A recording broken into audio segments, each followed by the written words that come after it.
Sakay ka lang naman eh.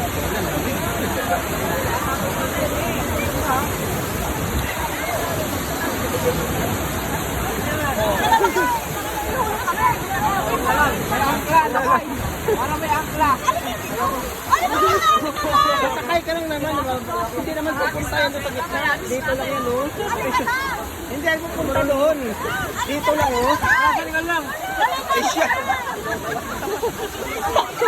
Hindi naman pupunta sa gitna eh. Ako. Grabe. Ayaw nga po sa babae, oh.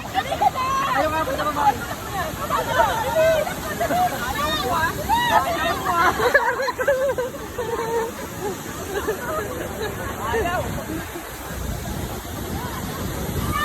Sakay ka lang doon oh. Kasama ka naman nila eh. Ayaw nga po sa babae, oh.